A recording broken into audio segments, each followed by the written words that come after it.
The Viridian Rift had been quiet for 23 years, just the way everyone liked it. Out here, between the territories claimed by two of the galaxy's most powerful civilizations, silence wasn't just peace, it was survival. The Cathari hegemony, with their sleek, obsidian warships and rigid honor codes, had been locked in a cold standoff with the Veln Collective, whose bioengineered vessels pulsed like living things and whose leaders spoke in riddles wrapped in diplomacy. Neither side trusted the other, but both understood the cost of open war. Total collapse of the trade lanes, refugee crises across a dozen star systems, and possibly the unraveling of the fragile galactic order that had held since the last great conflict. Humans, they barely registered. Earth's presence in this part of space was minimal. Just a handful of science outposts and a single diplomatic liaison station orbiting a dead moon near the rift's edge. The United Earth Concord, or UEC, had only achieved faster-than-light travel 40 years ago. To the Cathari and the Veln, humans were newcomers, curious, loud, and hopelessly outmatched. Their ships were slow, their weapons outdated, and their fleet numbers laughable. Most aliens assumed Earth would spend another century just trying to keep its own colonies from rebelling before it could even think about joining the big leagues. So when the first Cathari strike force tore through the neutral zone without warning, no one expected humans to do anything but watch. It started with a single distress ping from a Veln listening post, cut off mid-transmission. Then came the energy spikes, plasma cannons firing at full charge, shield harmonics collapsing, the telltale warp signatures of heavy assault cruisers jumping in system. Within hours, the Cathari had overrun 3 Veln forward bases. Their message was clear: the old rules no longer applied. The armistice was ash. Panic rippled through the neutral observation stations. Diplomats scrambled to send emergency alerts. News drones, tiny autonomous cameras deployed by galactic media networks, swarmed the edges of the combat zone, capturing every flash of destruction. On Axiom Station, a hub floating just outside the conflict perimeter, alien journalists, traders, and policy watchers gathered in the central viewing lounge, eyes locked on the main holoscreen. The feed showed Veln ships breaking formation, their organic hulls scorched and venting atmosphere, retreating toward the Helios Drift, a dense asteroid field that offered the only cover left. Then, without fanfare, without announcement, something else appeared on the long-range sensors. At first, the operators thought it was debris, a chunk of shattered hull maybe tumbling out of warp. But the signature didn't match. It was too coherent, too controlled a ship, small by Cathari standards, barely a quarter the length of their smallest destroyer. Its hull was scarred with burn marks and patched with mismatched plating. One of its engine nacelles flickered erratically. It drifted into view like a stray dog wandering onto a battlefield, unaware of the tanks rolling past. The room on Axiom Station fell silent. "Is that human?" someone whispered. The insignia on its side confirmed it, the blue and white spiral of the United Earth Concord. The registry code identified it as the Odyssey, a vessel listed in galactic databases as a deep-range exploration and salvage cruiser, not a warship. Not even close. Alien faces, some with scales, others with compound eyes, a few with smooth, featureless masks, turned to each other in disbelief. Humans didn't belong here. They didn't have the firepower, the political backing, or the nerve to insert themselves into a conflict between two galactic powers. And yet there it was, alone, unarmed as far as anyone could tell, just watching. Or maybe not just watching. On the bridge of the Odyssey, the crew moved with the quiet urgency of people who knew they were already dead, but hadn't told their bodies yet. The air smelled of burnt wiring and recycled sweat. Emergency lights cast long shadows across consoles flickering with damage reports. Outside the main viewport, the distant flashes of plasma fire lit up the void like silent thunderstorms. They hadn't come to fight. Not really. They'd come because they'd seen what was coming and no one else had listened. Weeks earlier, a deep space probe left over from Earth's early attempts to map the outer rim had picked up encrypted Cathari transmissions. Buried in routine fleet logistics chatter was a pattern: troop movements, weapon calibrations, target coordinates, all pointing to the Viridian Rift. Earth's intelligence division had spent days decoding it, cross-referencing with Veln Border Patrol logs, running simulations. The conclusion was undeniable. The Cathari were planning a full-scale invasion, timed to coincide with a major Veln leadership summit. If they succeeded, the collective would be decapitated before it could respond. The UEC had sent warnings through every diplomatic channel. The Veln dismissed them as human paranoia. The Cathari didn't even acknowledge the messages. So Command made a desperate call. One ship, one captain. One chance to show up, bear witness, and if possible, buy time. No one expected the Odyssey to survive the jump. Its warp drive had been patched together from spare parts after a mining accident near Neptune. But it held. Barely. Now, floating in the middle of a war that wasn't theirs, the crew watched as Cathari dreadnoughts turned their massive weapon arrays toward the retreating Veln fleet. The odds were impossible. The mission was borderline suicidal. And yet no one on the bridge suggested turning back because turning back meant letting history repeat itself, the strong crushing the weak while the rest stood by and called it none of their business. Earth had done that once, long ago, on its own planet. They weren't about to do it again among the stars. Back on Axiom Station, the silence broke into a storm of chatter. Why are they just sitting there? Do they think they can stop this with a science vessel? Maybe it's a trick. Maybe Earth's working with the Veln. No, look at the damage. That ship's barely holding together.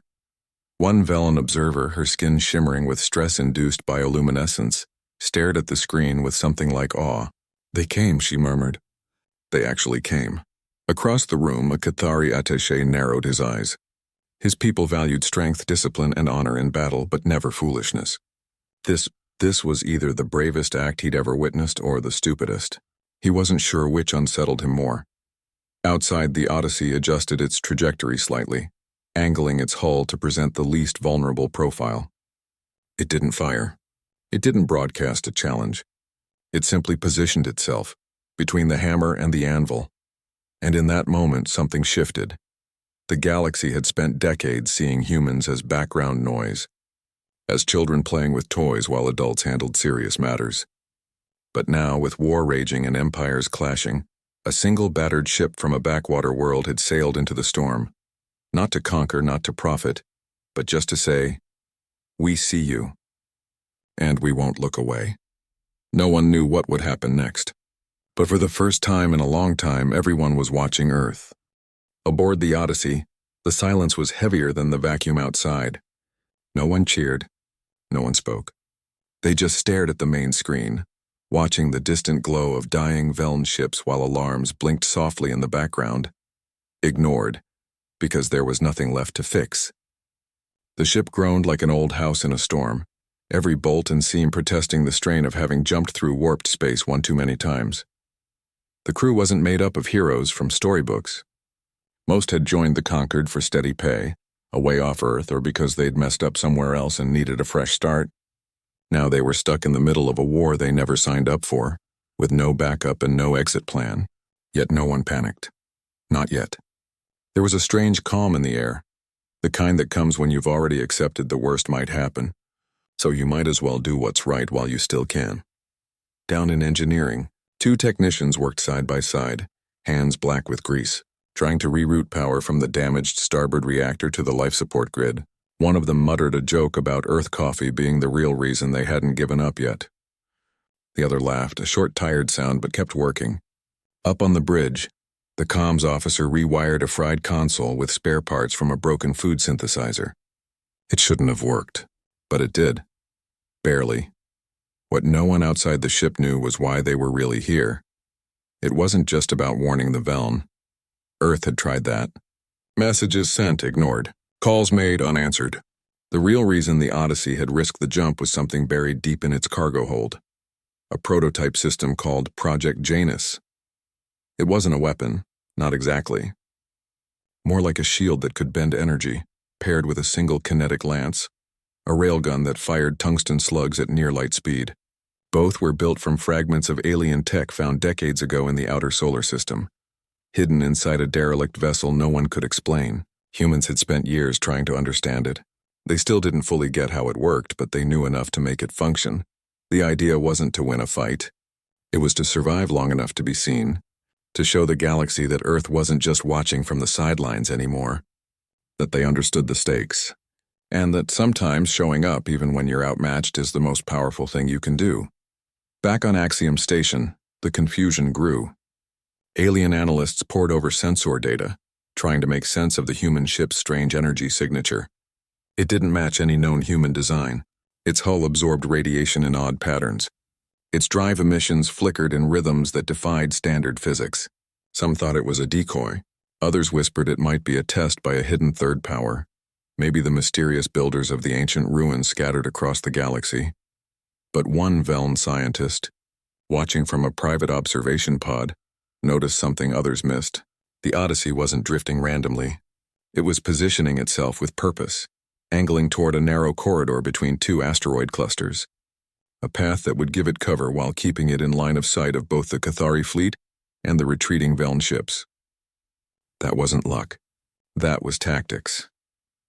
Meanwhile, inside the Odyssey's cramped briefing room, really just a storage closet with a fold-down table, the captain gathered the senior crew. No speeches. No dramatic music. Just facts, we're not leaving, the captain said quietly. Not until the Veln are clear or we're dead. Command knew this might happen. They gave us a choice before we jumped. Every one of you said yes, no one argued. They'd all seen the intel. If the Cathari crushed the Veln here, the balance of power would shift overnight. Trade routes would close. Neutral worlds would be forced to pick sides. And Earth, still fragile, still rebuilding from its own past wars, would be next on someone's list. Not today, maybe. But soon one crew member asked the question everyone was thinking. What if they just blast us out of the sky before we can do anything?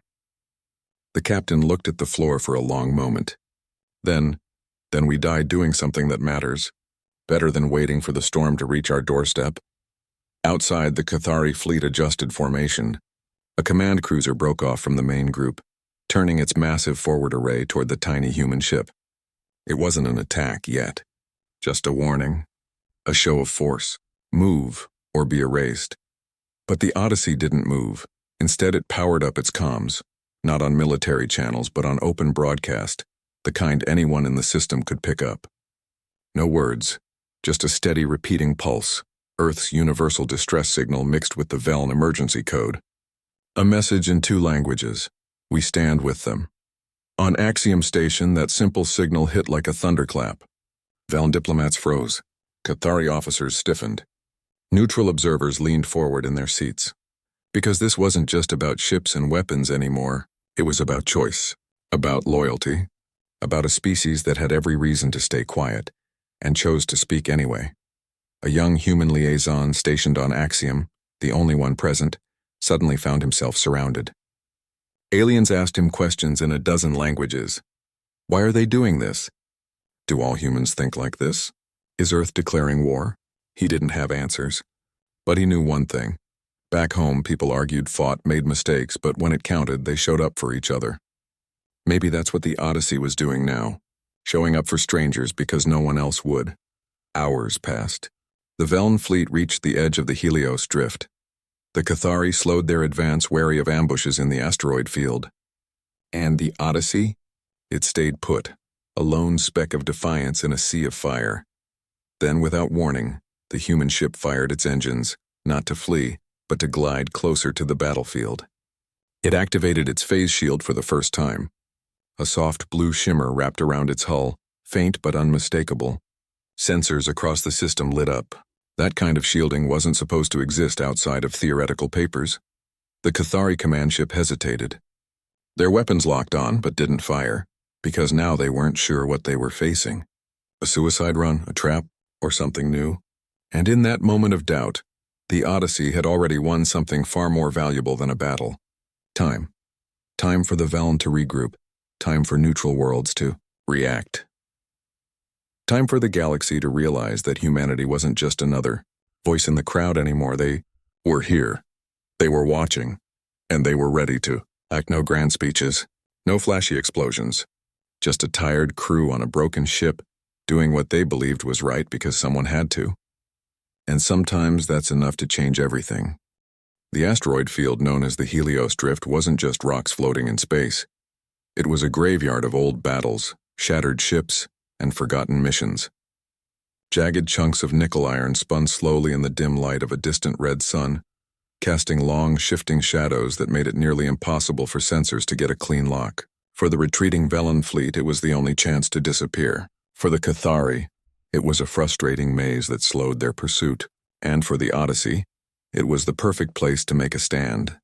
The human ship didn't charge in like a hero from an old war film.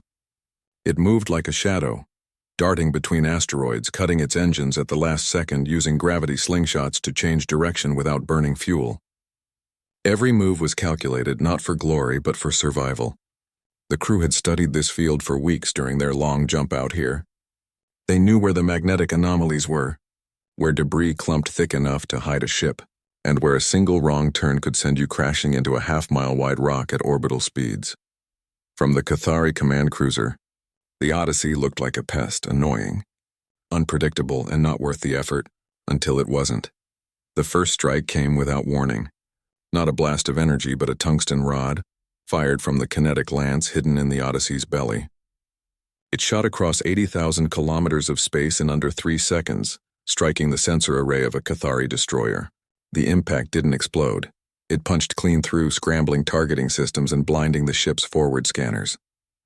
The destroyer veered off course, colliding with a smaller escort vessel in the confusion. Silence followed. Then chaos. The Cathari fleet, used to orderly formations and predictable enemy tactics, suddenly found themselves blind in patches, their communication nets flickering as the Odyssey fired again, this time at a relay node on a nearby asteroid. The shot missed the main target but shattered a communication satellite, sending false signals across the Cathari network. For a few precious minutes, their command structure stuttered. On Axiom Station, alien observers watched in stunned disbelief. "They're not fighting," one analyst said, voice tight with awe. "They're disrupting." That was the key. The Odyssey wasn't trying to win. It was trying to buy time, and it was doing it by being messy, chaotic, and utterly human.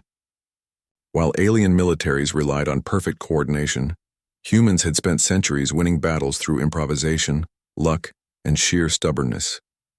The crew used every trick they knew, dumping coolant to create false heat signatures, bouncing radar pulses off asteroids to fake multiple ships, even playing old Earth music over open comms to confuse audio-based threat detectors.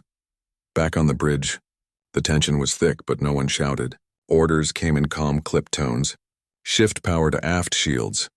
Reload lance, use the backup coil. Cut lights on deck 3, simulate hull breach. They moved like a team that had trained together for years, even though most had only served together for months. Fear was there, everyone felt it, but it was buried under layers of focus and routine, because panic wouldn't save them. Only discipline would. Then came the real test. The Cathari commander, tired of being toyed with by a primitive vessel, gave the order. Eliminate the human ship. Full barrage.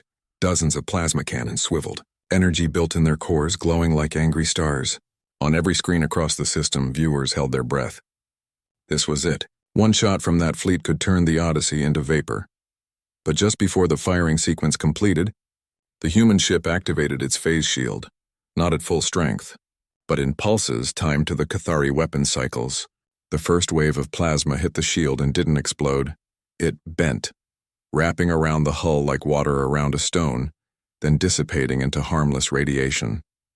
The second wave struck as the shield cycled off, but the Odyssey had already fired its thrusters, sliding sideways behind a massive asteroid. The plasma blast vaporized the rock instead. Debris exploded outward in a slow-motion cloud glittering in the starlight. The Odyssey rode the shockwave like a surfer, using the expanding gas to slingshot deeper into the drift. Sensors screamed. Hull temperature spiked, but the ship held. On Axiom Station, someone actually clapped, then another. Soon the whole observation lounge was buzzing, not with fear but with something new. Respect. News feeds across neutral worlds lit up. Human ship survives Cathari barrage.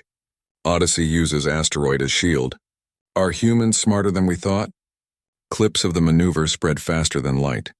On colony worlds where humans worked as miners or medics, people gathered around public screens, eyes wide. For the first time, they weren't the background characters in someone else's story. They were the ones making history, but aboard the Odyssey there was no celebration. The shield had taken massive damage. 2 crew members were injured when a power conduit blew.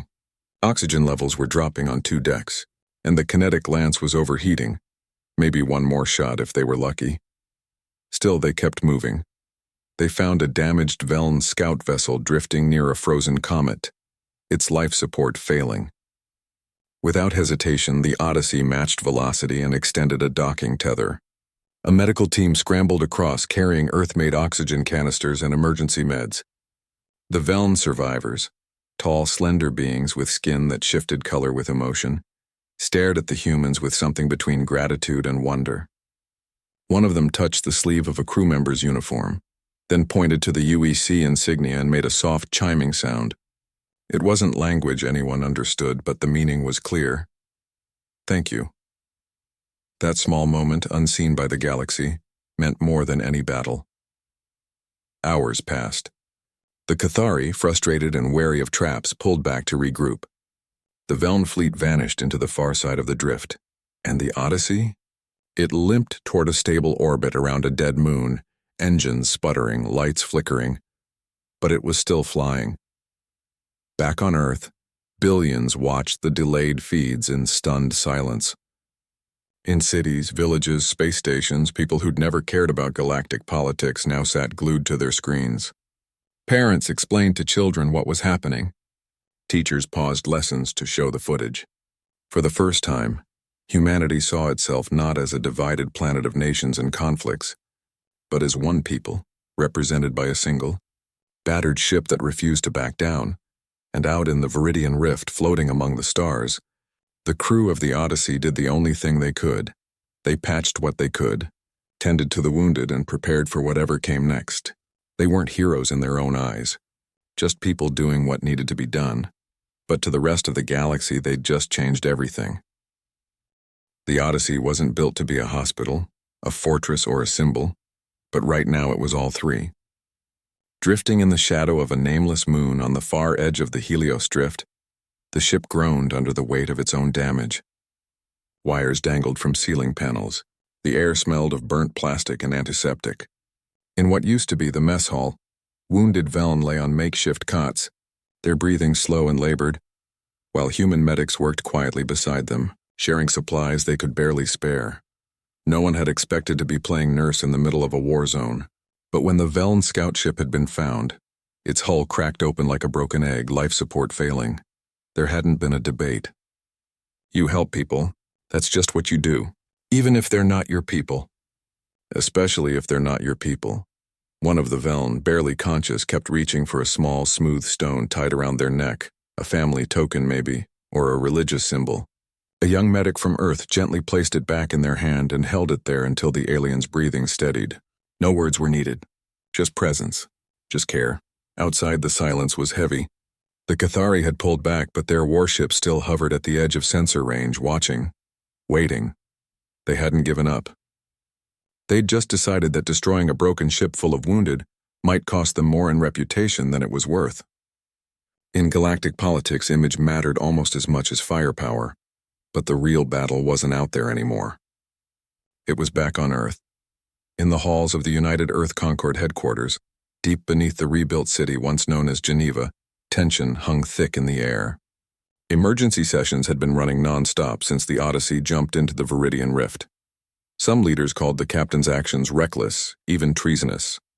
"We never authorized direct involvement," one shouted, slamming a fist on the table. "Now the Cathari could declare war on us." Others argued just as fiercely. "If we abandon them now, we tell the galaxy we're cowards. That we'll speak up only when it's safe." One delegate, an older woman who'd lived through Earth's last great conflict, stood slowly and said, "Sometimes the price of being seen as human is higher than the price of staying quiet." After hours of debate, a narrow vote passed. A rescue frigate would be sent. Not a fleet, not a show of force, just one ship, the UEC Resolute, loaded with medical supplies, spare parts, and a diplomatic team. It would take 17 days to reach the Viridian Rift at maximum safe speed. 17 days the Odyssey would have to hold on. 17 days felt like a lifetime when your ship was held together by hope and duct tape. Back aboard the Odyssey, repairs were happening in shifts. Crew members worked in pairs, swapping stories to stay awake. Tales of home, of bad dates, of the first time they saw Earth from orbit. Laughter was rare, but when it came, it felt like a small victory. In engineering, someone rigged a broken comms panel to play old Earth music, soft jazz from the 20th century, just to fill the silence. It drifted through the corridors like a ghost of a gentler time. The Velen engineers, once they'd regained strength, started helping too. Their biology gave them an instinct for energy flows and organic circuitry, while the humans understood mechanical stress and metal fatigue. Together, they jury-rigged a distress beacon from spare parts, a mix of Earth tech and Velen biocells that pulsed a steady signal toward neutral space. It wasn't strong, but it was clear. We are here. We are alive. Do not forget us. That signal reached Axiom Station within hours, and from there it spread. Across neutral worlds, protests began, not violent but powerful. Students gathered in plazas holding signs with the UEC spiral and Velen glyphs side by side. Merchants refused to sell supplies to Cathari traders. Even some Cathari citizens watching the feeds from hidden networks questioned why their leaders had broken the peace over a conflict that didn't involve them. The galaxy, long used to cold calculations and silent betrayals, was reacting with something unfamiliar: empathy. But not everyone was moved. Deep in the Cathari command ship, their general stared at the latest reports. His pride was wounded. How could a single human vessel, barely armed, barely functional, disrupt an entire campaign? It made no sense unless it wasn't just about weapons. Maybe it was about something his people had forgotten, the power of standing together even when you're weak. Still, he couldn't back down openly. Honor demanded response, but perhaps not destruction. Maybe something quieter, something smarter. He ordered his fleet to hold position. No more attacks, no more advances. Just watch and wait. Meanwhile, on the ruined Velen outpost now nicknamed Illyria by the humans, a strange kind of peace settled. The survivors, human and Velen, worked side by side to clear debris, reinforce shelters, and share what little food they had. They didn't speak the same language, but they learned to understand each other through gestures, shared tasks, and the universal language of exhaustion and hope. One evening, as the red sun dipped below the horizon of the dead moon, a human and a Velen sat on a broken bulkhead, passing a canteen back and forth. The human pointed to the stars. The Velen pointed to their chest, then to the human, then back to the stars. The message was simple. We're in this together. Back on Earth, children drew pictures of the Odyssey in school. News anchors spoke of the stand at Helios Drift like it was already history. And in homes across the planet, people looked up at the night sky and felt something they hadn't in a long time. Pride, not in conquest, but in compassion. The crew of the Odyssey didn't know any of this. They were too busy keeping their ship breathing, their people alive, and their mission alive with them. They weren't thinking about legacy. They were thinking about the next hour, the next repair, the next breath. But out there in the vast indifferent dark, something had shifted. The galaxy had seen what humans would do when pushed, not with rage but with resolve, not with hatred but with help, and that more than any weapon was starting to change the rules of the game. The Cathari didn't retreat with fanfare. There were no surrender signals, no formal apologies. One morning, their massive warships simply powered down their weapons, turned slowly in the void, and began moving away from the Viridian Rift. It wasn't a defeat, they'd never admit that, but a recalibration. The cost of crushing a single human ship, now watched by thousands of neutral worlds and broadcast across every major newsfeed, had become too high. Not in credits or casualties, but in reputation. And in the galaxy's quiet corridors of power, reputation was currency. The Velen, battered but alive, sent a formal message of gratitude, not just to Earth, but to the crew of the Odyssey specifically. They called them the Quiet Shield, a phrase that quickly spread through diplomatic channels. Within days, the United Earth Conquered received an unexpected invitation: observer status at the next Galactic Accord Summit. It wasn't full membership, Earth wasn't ready for that, but it was a seat at the table. A voice where there had only been silence before. The Odyssey, meanwhile, was being towed gently toward Tranquility Platform, a massive orbital station built by neutral powers as a place for diplomacy, not war. Its hull was scorched, its engines silent, its corridor still echoing with the footsteps of exhausted crew members. But it flew under its own flag, not as a prisoner or a refugee, but as a participant. Inside the med bay, the captain watched the news feeds on a cracked screen propped up on a supply crate. Footage played on loop, children on a dozen worlds holding handmade models of the Odyssey, teachers using the ship's maneuvers in physics lessons, philosophers debating whether courage was a universal trait or something uniquely human. One clip showed a market on a desert moon where vendors had started selling blue and white spiral pins, Earth's symbol, next to local charms for luck. It was strange, almost surreal. Just weeks ago, humans were background noise in galactic affairs. Now they were part of the story. A crew member walked in holding 2 mugs of rehydrated coffee, Earth's last batch saved for special occasions. They handed one over without a word. The captain took it, the warmth seeping into tired hands. "Do you think we actually changed anything?" the crew member asked quietly, staring out the small viewport at the stars. The captain sipped the bitter brew and smiled faintly. "We didn't change the galaxy," they said. "We just reminded it we're here, that was the truth. No grand revolution had happened. No empires had fallen, but something quieter, deeper had shifted. The galaxy had spent decades assuming humans were too divided, too young, too fragile to matter in the big picture. But when the moment came, Earth hadn't hidden. It had sent one ship, not to conquer, not to boast, but to stand with others in need, and that simple act had rippled farther than anyone expected." On Tranquility Platform, diplomats from 100 species gathered for emergency talks. The Veln pushed for a new ceasefire, stronger this time, with neutral observers stationed along the border. The Cathari surprisingly didn't object. They cited strategic reassessment, but everyone knew the real reason. The eyes of the galaxy were watching, and cruelty no longer paid dividends. Earth's new liaison, a quiet scientist who'd spent years studying alien languages, sat at the back of the chamber, listening more than speaking. But when they did speak, others leaned in. Because now, when Earth talked, people listened. Back aboard the Odyssey, repairs continued. Not to make it battle-ready again, but to bring it home. The journey would take months, but for the first time in weeks, the mood was light. Someone had found an old deck of cards in a storage locker, and impromptu games broke out in the rec room. Laughter returned, soft and hesitant at first, then stronger. The Veln survivors, now recovered enough to walk, joined in, learning the rules, sharing their own games in return. A strange, beautiful mix of cultures bloomed in the belly of a broken ship.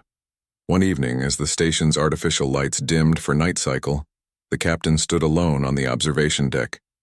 Below, Tranquility Platform glittered like a jewel against the black.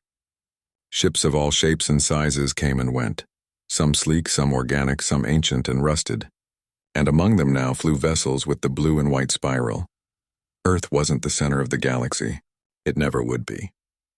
But it was no longer invisible. The captain thought about home, not just the planet, but the idea of it. The messy, loud, sometimes broken place where people argued over politics and shared meals with strangers, where kids dreamed of stars and elders told stories of survival.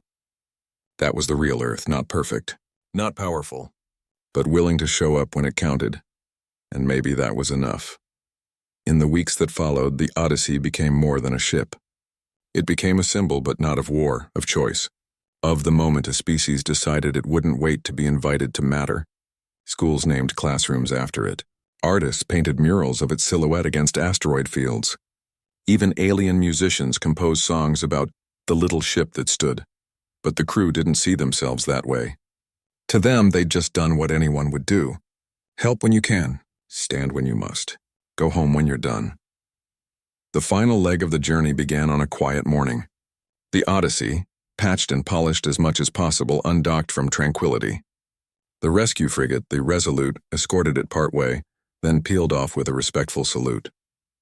From there, the Odyssey flew alone, carrying its crew, its story, and a new understanding that humanity's place among the stars wasn't earned through weapons or wealth, but through the simple, stubborn act of caring. As it dropped out of warp near the edge of the Sol system, Earth rose in the viewport, blue, fragile, alive. Not a pale dot anymore, but a home. And for the first time in a long time, it felt like a home worth protecting. Not just from threats outside, but from the fear inside that they didn't belong. The galaxy hadn't changed overnight. But Earth had. And sometimes that's where real change begins.